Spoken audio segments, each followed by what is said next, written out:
જો તમે લોકો 12th સ્ટાન્ડર્ડની અંદર હોવ તો તમારા માટે જેડબલઈ મેન્સ, જો તમારે ગુજરાતની અંદર તમારે એડમિશન લેવું છે, એનઆઈટી આઈઆઈટીમાં એડમિશન નથી લેવું, તો જેડબલઈ મેન્સનું મહત્વ કેટલું અને ગુજકેટનું મહત્વ કેટલું એ તમારે સમજવું જરૂરી છે. જો તમારે ગુજરાતની કોલેજમાં જવું છે, એનઆઈટી આઈઆઈટીમાં, તો એનઆઈટી આઈઆઈટી સિવાયની ગુજરાતની અને ટ્રિપલ આઈટી સિવાયની ગુજરાતની જેટલી પણ કોલેજો છે એમાં ગુજકેટ અને બોર્ડના વેટેજ પર જ એડમિશન મળતું હોય છે. 50% ગુજકેટનું વેટેજ હોય છે અને 50% તમારા બોર્ડનું વેટેજ હોય છે.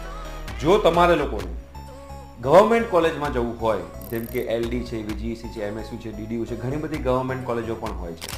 આ ગવર્મેન્ટ કોલેજમાં તમારે જવું હોય તો એમાં તમે બે રીતે જઈ શકો છો. એમાં 95% સીટ્સ જે છે એ ગુજકેટ પ્લસ બોર્ડના આધારે ભરાય છે અને 5% સીટ્સ જે છે એ જેડબલઈ મેન્સના આધારે ભરાય છે, રાઈટ. અને જે ધીરુભાઈ અંબાણી છે કે નિરમા છે એવી કોલેજોમાં 50% જે છે એ જેડબલઈના આધારે ભરાય છે અને 50% જે છે એ ગુજકેટ પ્લસ બોર્ડના આધારે ભરાય છે, રાઈટ. તો જો તમારે